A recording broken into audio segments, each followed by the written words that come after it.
There he is. There he is. There he is. There he is. There he is. There he is. You guys see him? I see him. And I'm gonna.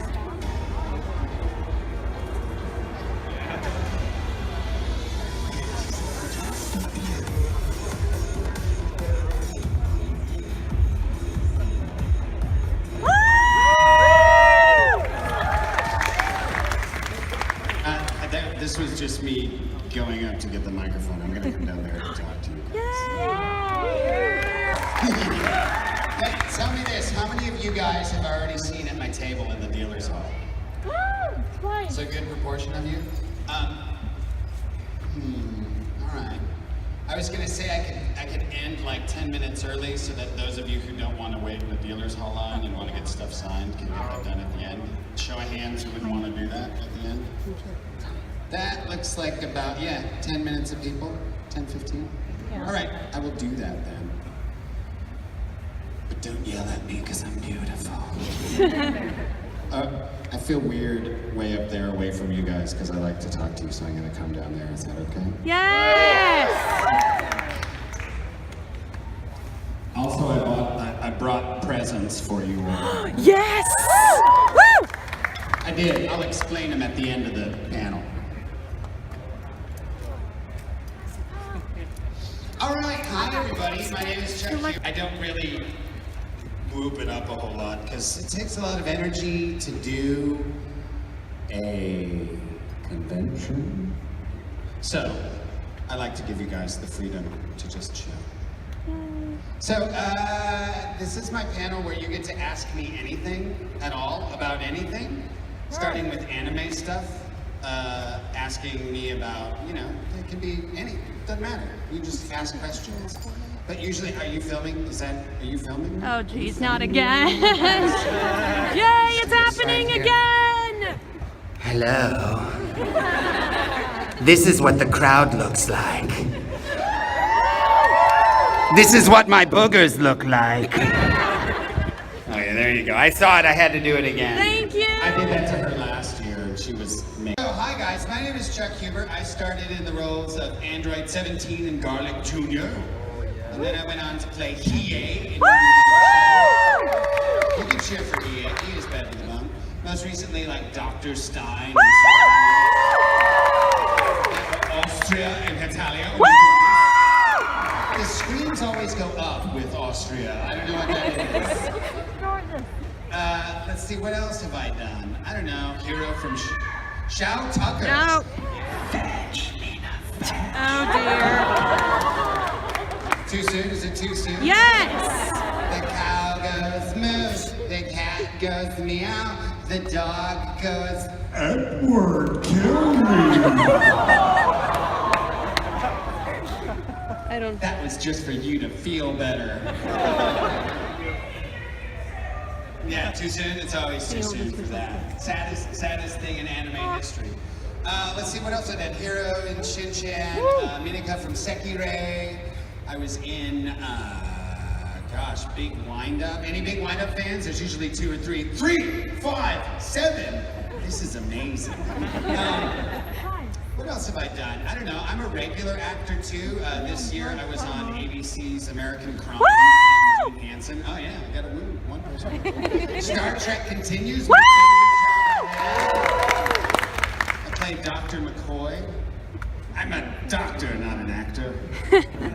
She's recording too. I'm gonna go do something strange for her.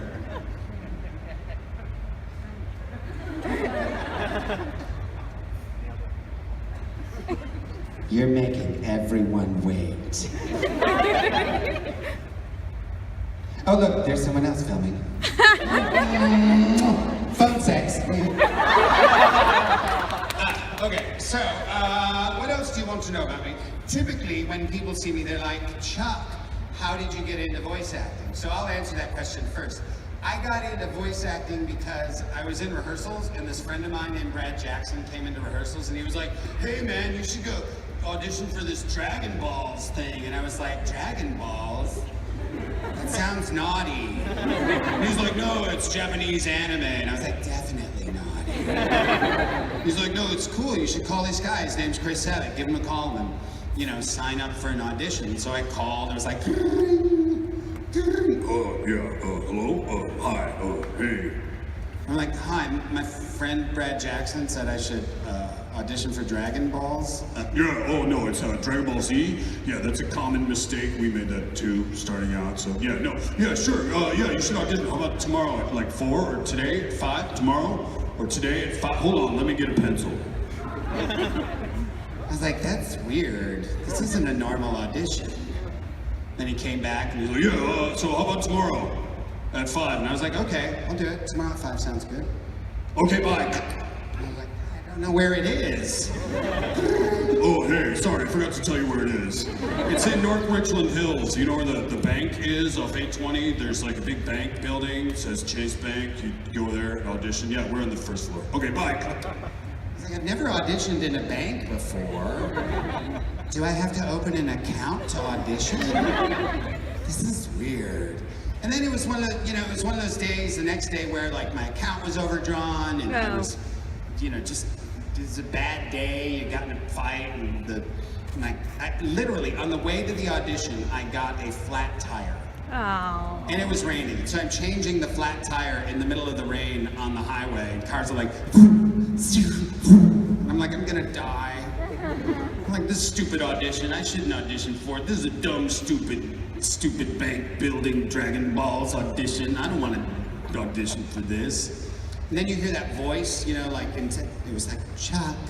And I was like, what? Chuck. It was Vic Mignogna's voice. Calling out to me from the future, Chuck, go to the audition or you will never be in Star Trek Continues. And so I went to the audition and I got the role of Garlic Jr. I'm gonna push you into the dead zone. Which is kind of like Emperor Pilaf, except Garlic Jr. has actual power. I'm gonna push you into the dead after that. And it was funny because I didn't think it was gonna be a big deal at all.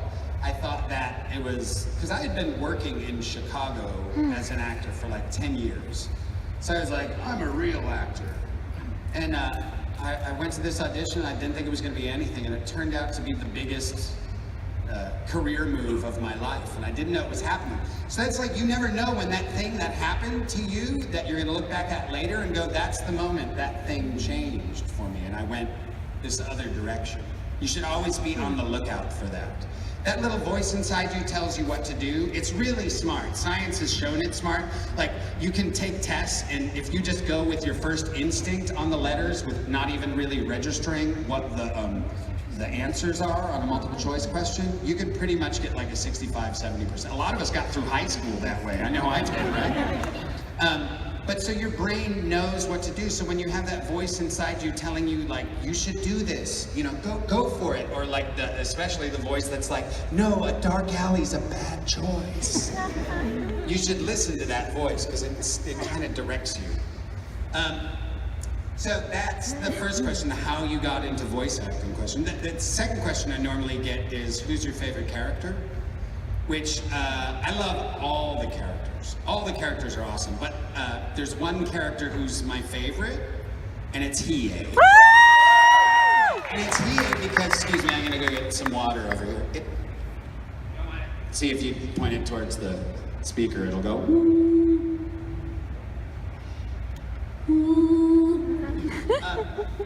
It's Hiei because Hiei was the first time I ever went to a convention.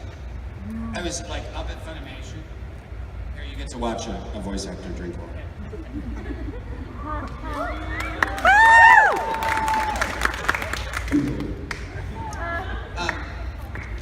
I was up at Funimation and they were like,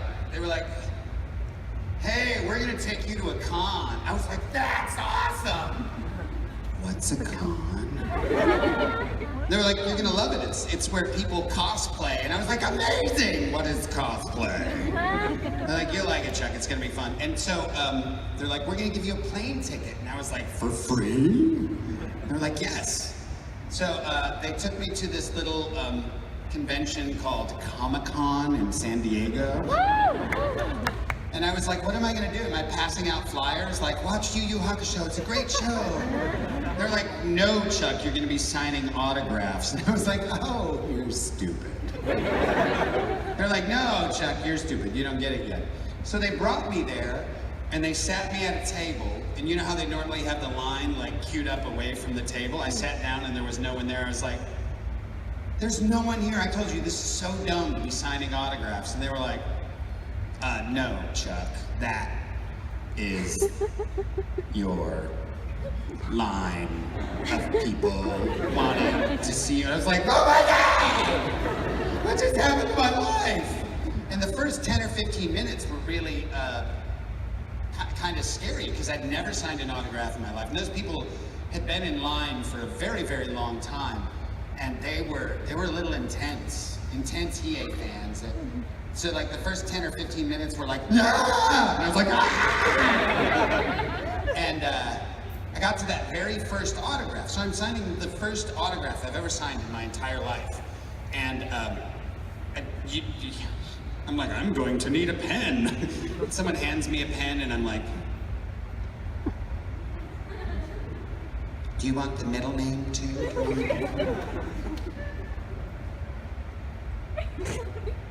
There.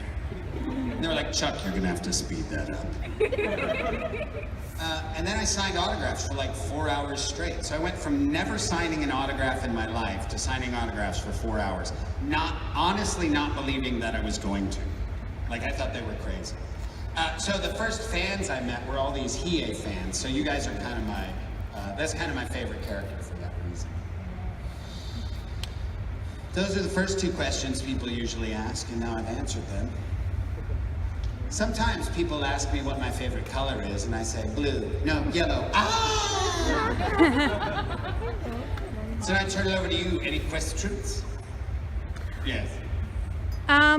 So Android 17 and Hiei are my... Yes, what about Android 17? And Hiei are my favorites that you've voiced so far.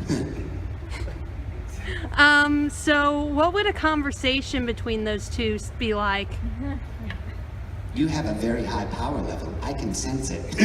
Dragon of the darkness, flame!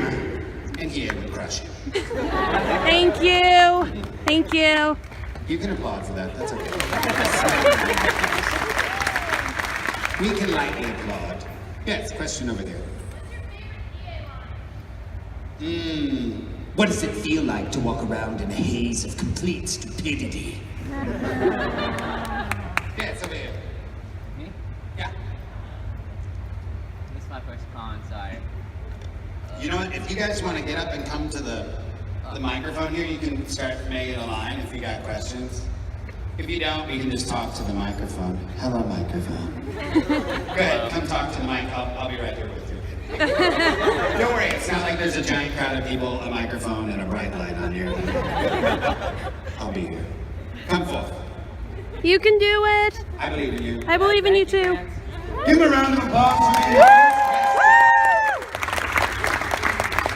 Sorry, I'm just so nervous. That's okay. You know what? Here, let me tell you this story. Here's the thing about standing up in front of a group of people. They've done studies on the human body. And the most terrifying thing you can do to the human body... What, like a human transmutation? No, that would be terrifying. Yeah. It's terrifying to get up and talk. They said it's as terrifying as trying to land a jet aircraft on an aircraft carrier at night in the middle of the ocean. And this man has gotten up to do it. So lands that jet aircraft on that aircraft carrier at night in the middle of the ocean. What is your question? So, I recently got into Kumara Alchemist, I guess. About maybe a year ago. I literally did like a speed run Right? of it. And I noticed that when you did Shock Tucker, you weren't always the whispering one. That's correct. You want to know where the whispering changed? I know. It was the point where it was the one where you got stretched over the back of Yes, that Chimera myself. one big thing. Yeah. Still don't know what that is. I call it Looks like a big bear. With bear face.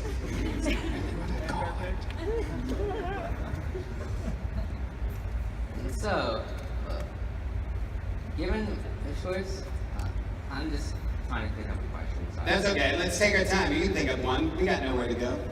It's just us here hanging out. I just want to say it's a real pleasure. It's a pleasure to meet you too. Let's give a round of applause.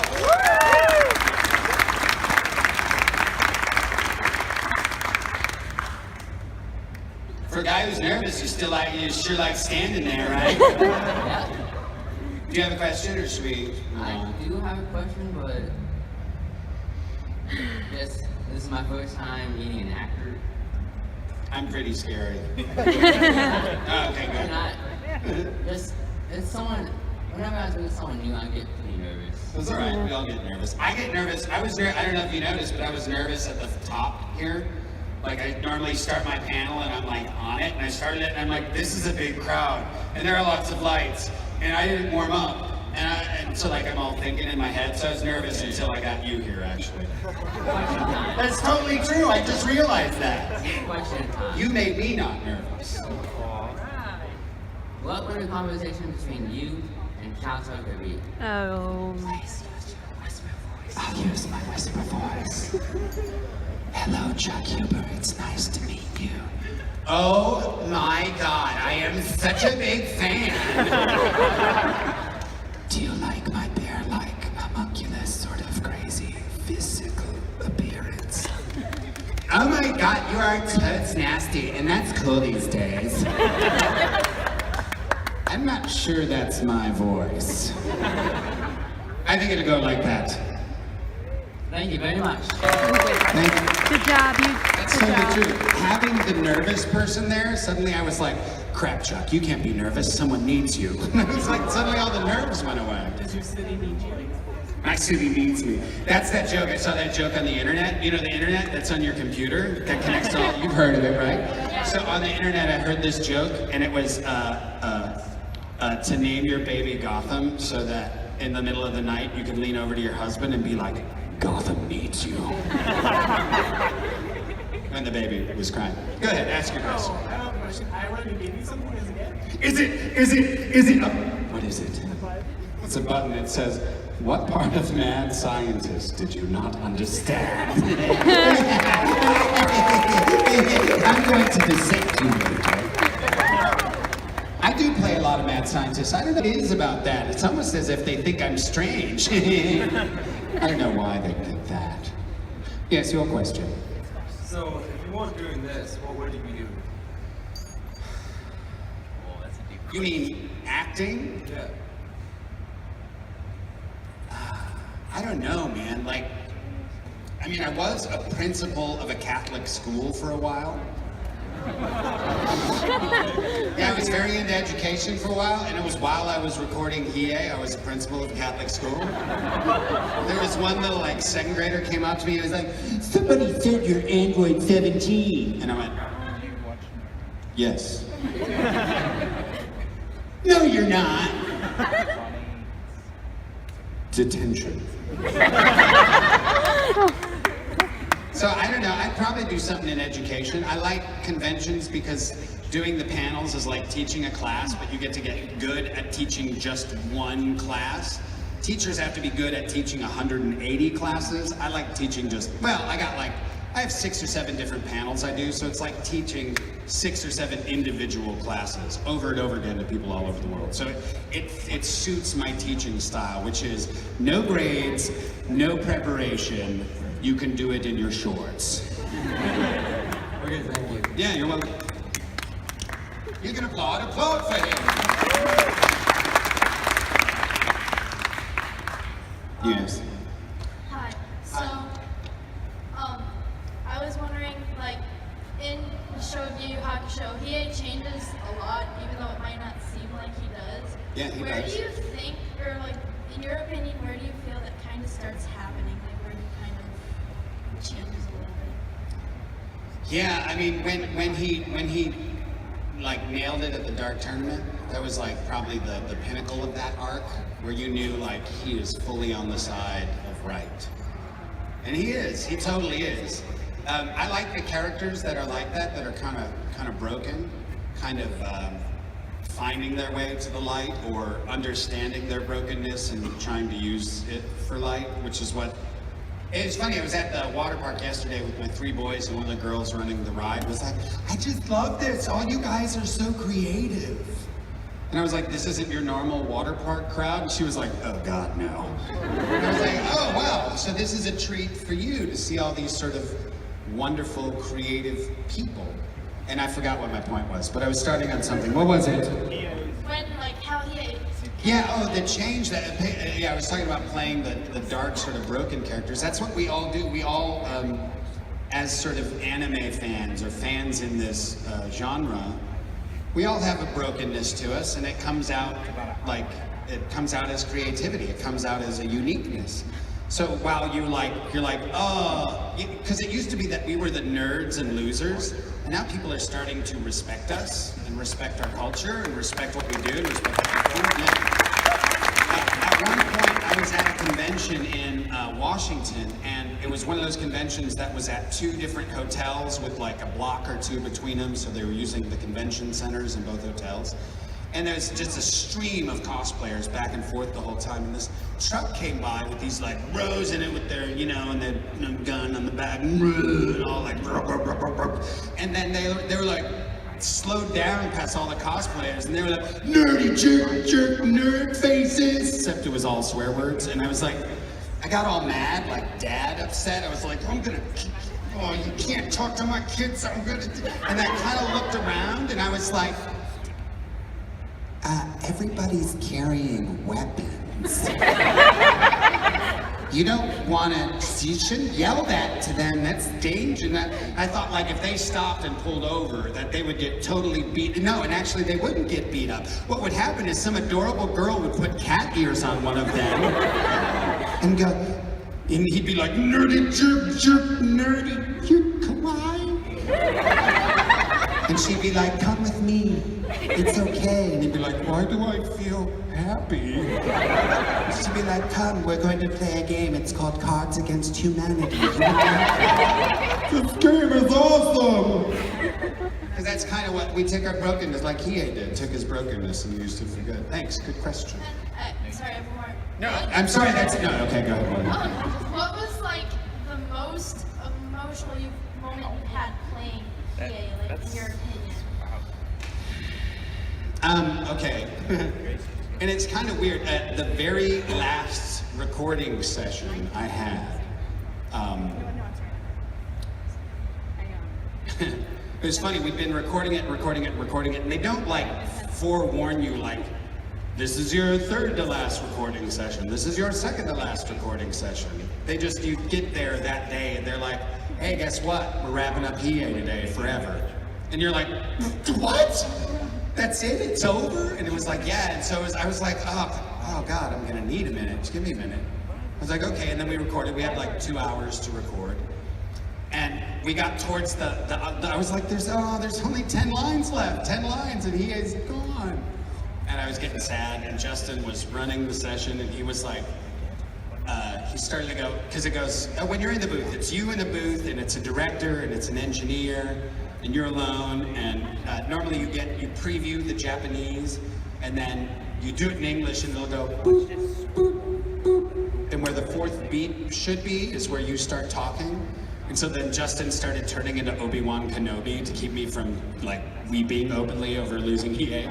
He was like, okay, for this next line, only 2 beeps. I was like, 2 beeps? That's crazy!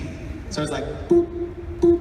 And I had to go where the 3rd beep was, not the 4th. It was nuts. And then he was like, okay, for this line, only 1 beep. And I'm like, 1 beep? No way! And it was like, boop, talk. And I had to lay the line in there. And then we're down like 3 lines left, and he goes, okay, this time, no beeps. And I was like, no beeps! So I had to just throw the line in where the video, and I was like, and he was like, perfect! And I was like, awesome. And then he goes, okay, for this next to last one, no sound. So it was just the picture. And then for the very last one, he turned off the video screen and just gave me the line. And then I just said the last Hiei line, and then it was over. And it was like this perfect way of sort of letting me down easy off of it, because I was focused on the game that we were playing and not the like, this is it, it's over. And then it was all of a sudden it was over and the screen was already off, and I was like, all right. And it made me feel good, but I was really emotional and teary about it to start. And Justin saved me, because he's a cool dude. Thank you. Thank you. So one of my favorite aspects of Soul Eater was the relationship between Medusa and Sign. I guess could you go into like how did you get into that? I love Medusa. I think she's the hottest anime character I've seen in a long time.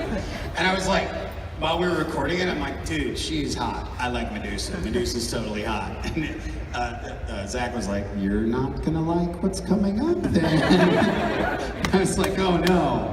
And then and I was like, because it sort of played into the way Stein felt too, because then it was like this, I was having similar emotions, and it was like it ended up being a pretty epic sort of battle, because I was personally connected to Medusa, and I love Lucy Christian. She is an amazing actress. I used to do directing, and one time I stopped directing, but then I became a sub-director, and I'd never directed Lucy Christian before. And she came in, and she sat on her stool, and she was so good and so perfect. Like, occasionally as an actor, you get to these plateaus where you think, I am awesome. I am an amazing actor, and I know what I'm doing. And then someone else comes and does your job like 100 times better than you do it, and you're like, I need to go take some classes.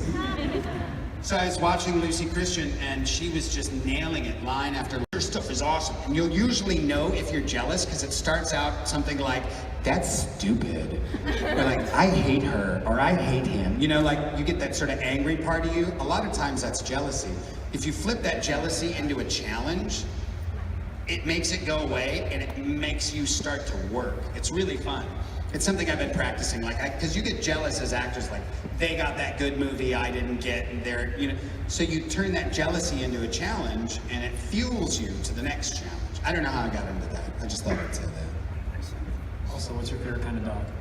I have an Australian border mix named Zorro, and he's really smart, and except he's afraid of thunder, which is horrible because we have the cats and dogs separated in the house with the little, because the cats are like, that sucks, but some of the cats are starting to come out. But at night, if there's a thunderstorm, I have to go out of the cat area, which is where the bedrooms are, and sleep on the couch with Zorro, because he's really scared of thunder. Thank you. You're welcome. Put a dog story for me. What was your strangest convention experience, and where was it at? I think it was Otakon. Vic and I and Steve Bloom were on a panel together, and this girl at the end of the panel was like, at the end of the panel, would you guys touch my glass eye? And we were like, hell yeah, bring that bad boy up here. And so this little girl, like 17-year-old girl, comes up, and we're like, ah! Come here, come poke her in the eye. And it's like a glass eye, and it looks like a real eye. You can't tell the difference. You had to ask her first, like, you sure that's not a real, I'm not poking your real eye? She's like, no, I'm poking, it's a glass eye. I can pop it out for you if you want. I'm like, no, don't do that yet. And it was like a crowd like this, too. And I was like, oh my God! People walking in the room, why are those grown men poking that young girl? It's an anime convention. Oh, that makes sense. She cosplays as a zombie. She'll pop it out, pour blood in it. Oh, God.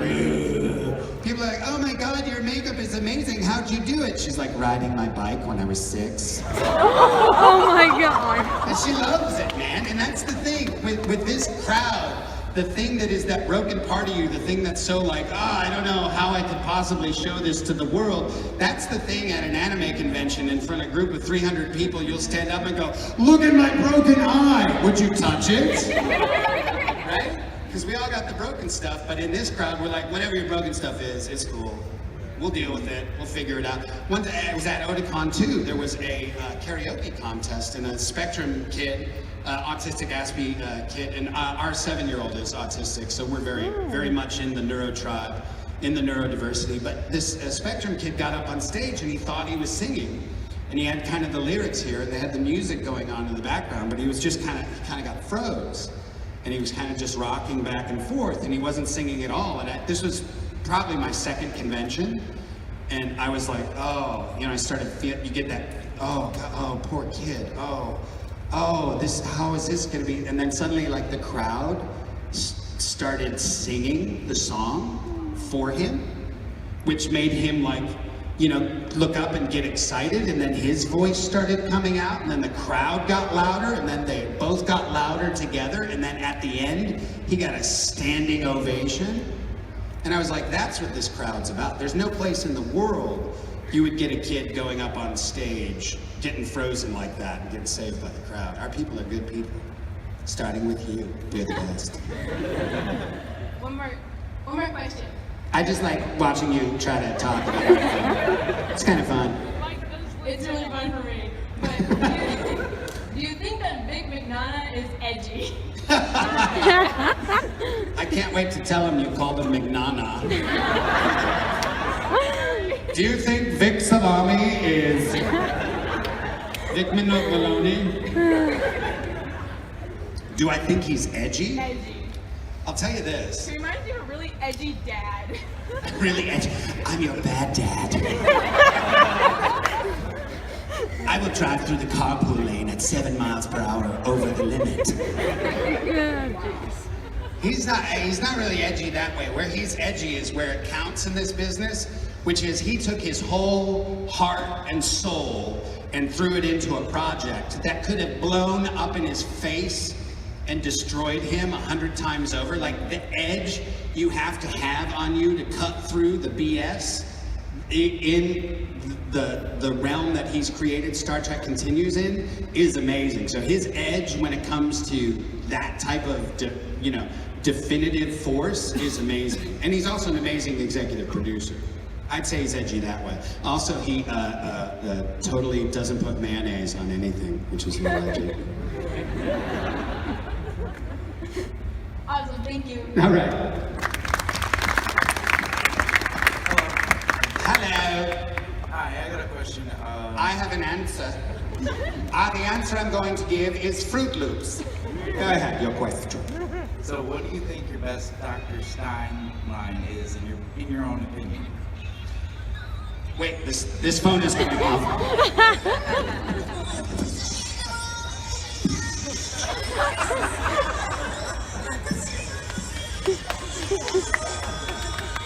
Who's this? Who's Thomas?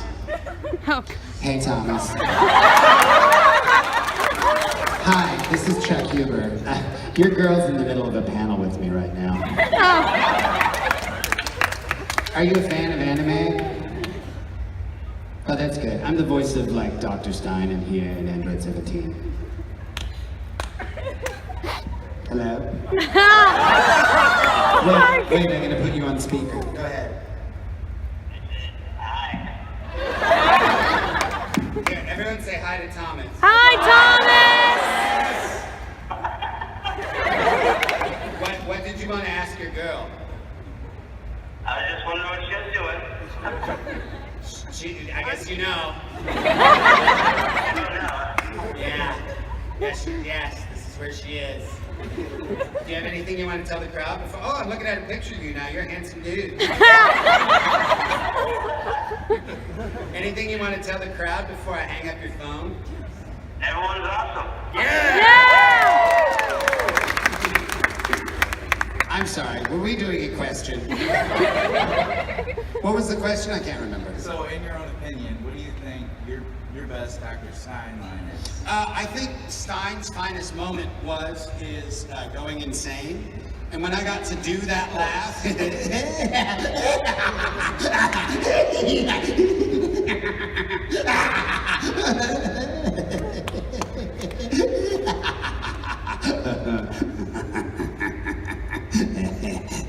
there's nothing funny about this. Like, when you get to go that insane and also get paid for it, that is kind of amazing. Because you never get to do that without being arrested. So that's probably my favorite. All right, thank you. Thank you. Okay, out of all the characters you played in Dragon Ball Z, what was your favorite line from which character? Out of all of them, in DBZ and Dragon Ball. Probably my favorite line is a new one, and it's Emperor Pilaf. And he just called me his girlfriend. I like that one. I also like almost everything Android 17 said. Stupid. I'm gonna kill all the humans. Come on, let's go. I also like the DBZ Abridged guys version of Android 17. It's got some pretty awesome lines. What is it? Good morning.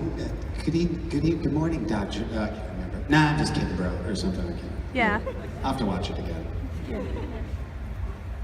All right. Give it a round. Hi, I have 2 questions. My first one is, with all the changes play, is there a method or a process you go through to prepare for certain characters? Yeah, you know, the way I prepare is physically. For a time, I couldn't do, like, I started for Austria. Like, the way I did Austria was, I started with a Mike Myers character. Now is the time on Sprockets when we dance. And I just started, you know, nailing him up a little more. Oh my goodness, I am Austria. And I had to kind of shake my hands when I did it. So I was like, oh my goodness, yeah, no, stay away from my vital regions, you know.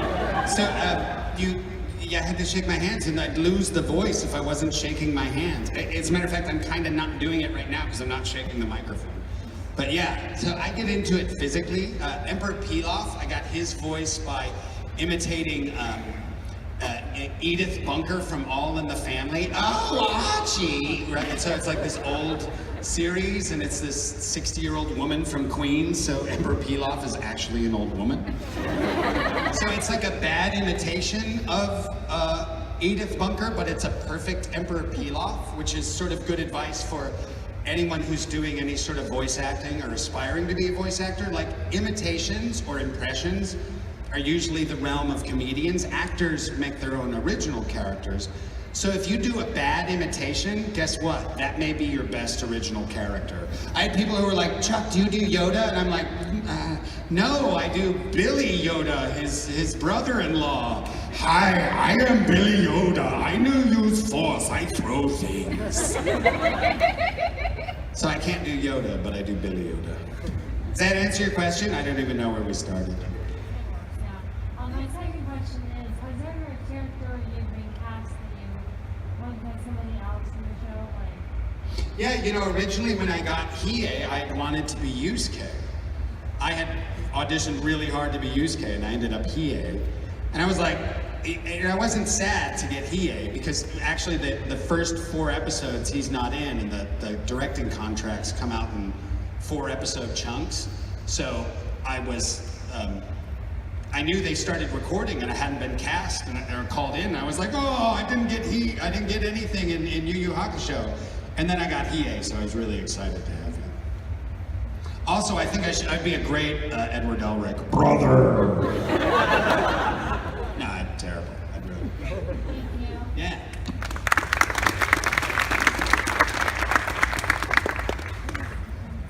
How would you act? How would you feel if you had the looks and the feel, whatever, of Austria? If I was physically and actually the character of Austria in real life, oh, that'd be funny. Hi, welcome to Starbucks. What can I get you? Oh my goodness, I'd like a double chai latte, please. Make it dirty. That'd be a really hard person to live inside. I like brief spurts of him, but not for constantly. He's a little too high-strung. Thank you. Yeah. Yes. If you were a musical instrument, what instrument would you be? A cello. I just said the first instrument that came to my mind. I might be a squeeze box or harmonica. You know what I'd be? Actually, you know those one-man band guys who are like, you know, like all 7 different instruments at the same time? That's the instrument I'd be.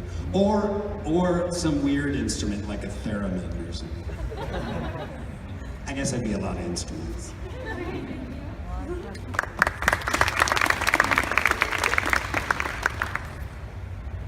First of all, Lauren, you're sitting over there. Lauren, your party is is over here. Lauren, would you like to just go ahead? You can go now. It's all right. She's like, oh my God, you embarrassed me in front of all those people. But look, you get a hug from me. Aww. She's like, I hate her so much. Oh, no, she's cool. I don't know. Okay. Why did you call me out in the first place? What was the point of this? To get you a hug. I couldn't find you. Oh, wait, this is getting good. Hands down. Where were we? Why weren't you there? She ditched me for a photo shoot. You ditched her for a photo shoot? What was the photo shoot? Undertale. Oh my goodness, how did you feel? Betrayed. Betrayed, huh? How do you feel about her betrayal? I mean, I had fun at the photo shoot. So stop! She's gonna ask me a question. Wait, let's see them hug first as friends. Hug, hug, hug. Aww, yeah. Today we made fences and now friends who could have been lost forever are once again reunited. Ask your question. My question was, like, especially being a voice actor for Dragon Ball Z, how much do you scream on a daily basis?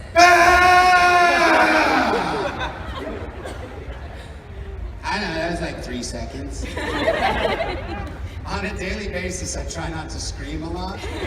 You do, when you do video games, there's a lot more screaming involved, even though it's a DBZ, and then when you do a DBZ video game, it's mostly just screaming. So you have to, like, because you can really tear your, they have like a list of death reactions. It's like, set on fire. And you're like, you're like, set on fire, spear through head. Set on fire, spear through head, falls off cliff. You have to like scream and do, oh, now I'm tired. So we don't scream a lot, but sometimes. Goodbye, ladies. Bye. Bye. Hello, sir. Hi. All right, so like you mentioned how when you went to the Comic-Con, which was an awesome story, how you were not anticipating on having any fan interaction whatsoever, but it was a very sudden, explosive fan interaction. Yes, it was like diarrhea. No. Right. So,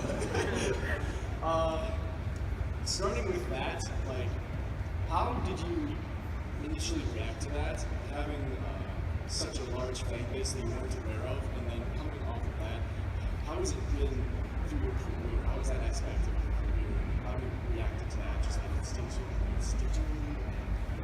Yeah, the first sort of like opening up into it, I was in denial. And after the convention, I just stayed in denial that, like, I didn't think it was worldwide. It took traveling around the world and meeting fans all over the world who appreciate the work that I'm allowed to do to really make me go, oh wow, I have a special place in this fandom, and I occupy it. So that was amazing. And probably the most amazing part of it is that I will have people twice convention typically come up to me, and it's always a handwritten note, and it usually is about Hiei or Stein or usually those two, or just the work in general.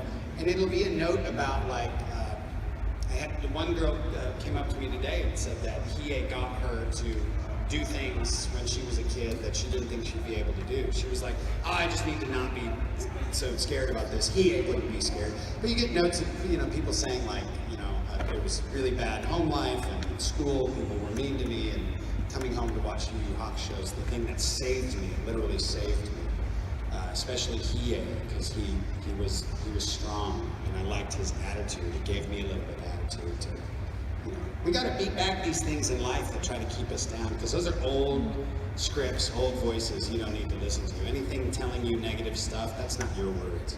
Those are words someone else stuck in your head as a thought. You wouldn't just naturally go, oh, these jeans make me look fat. That starts when someone else tells you, and then you grab that in your head and you say it over and over again. We get to rewrite things. In anime, Hiei, you know, fans get that stuck in their head and they start rewriting their own thoughts. Yeah, that's it. Yeah, you're welcome. Oh, nice!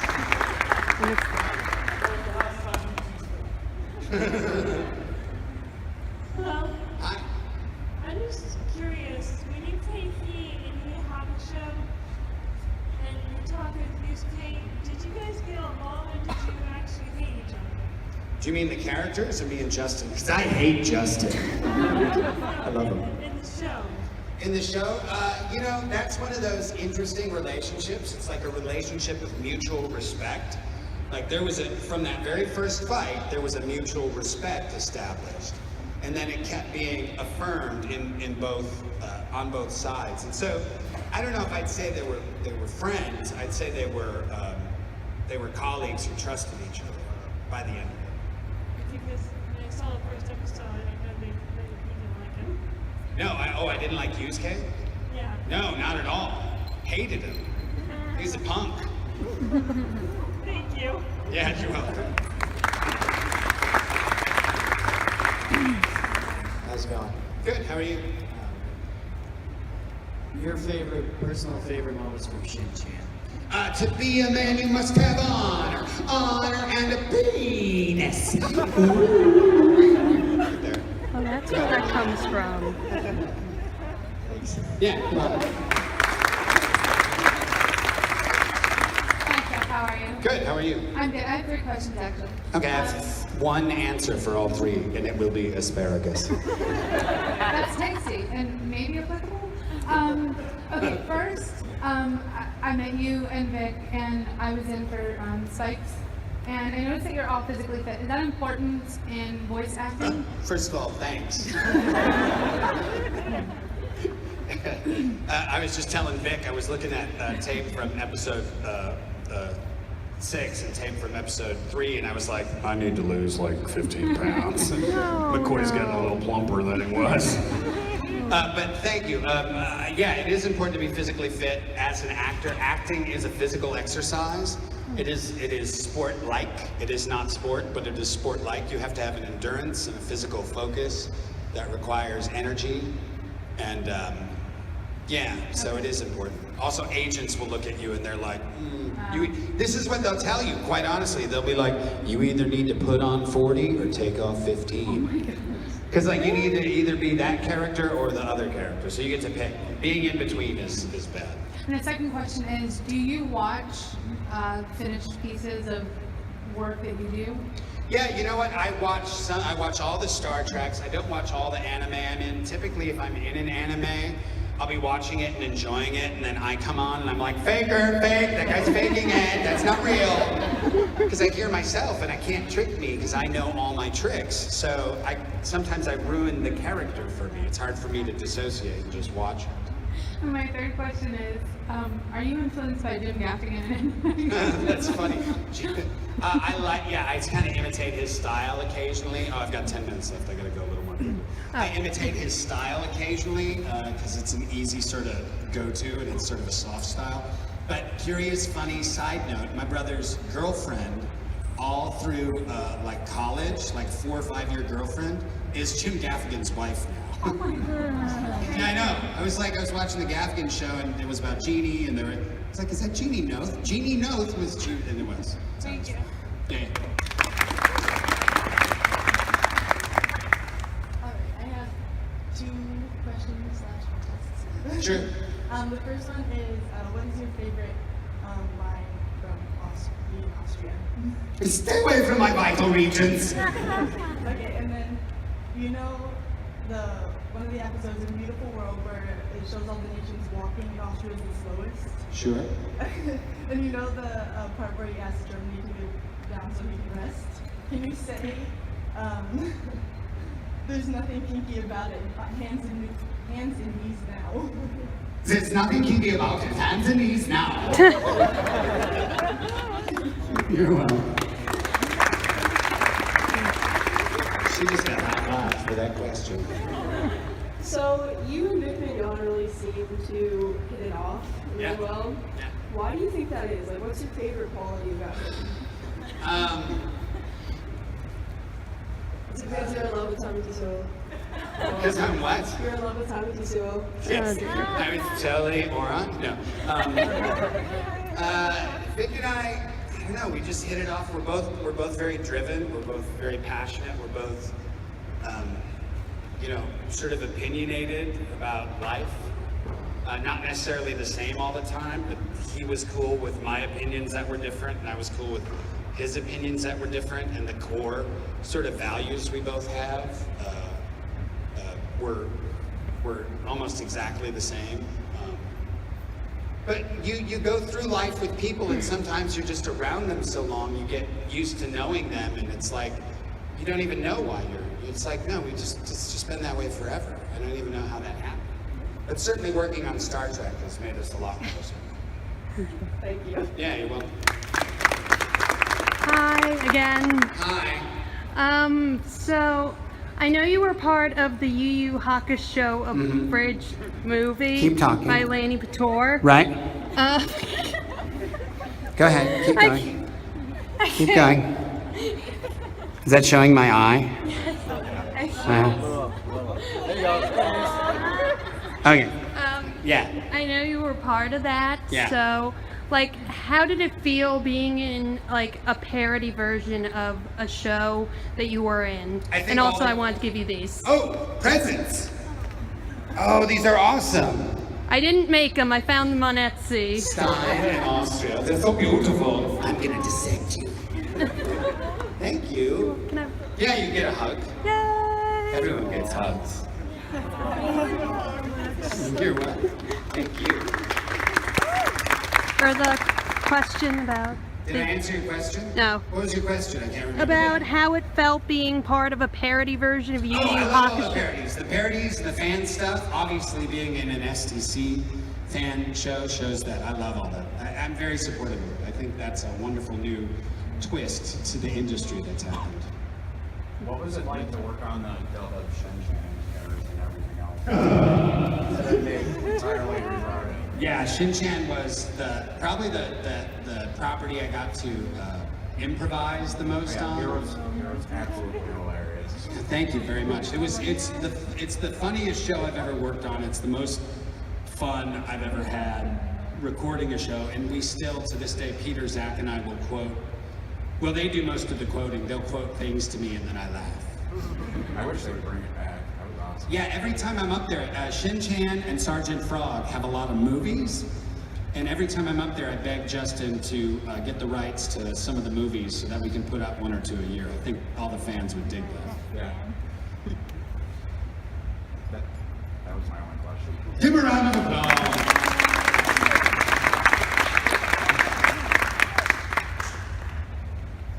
Hello. Hi. My question is your favorite genre to act in?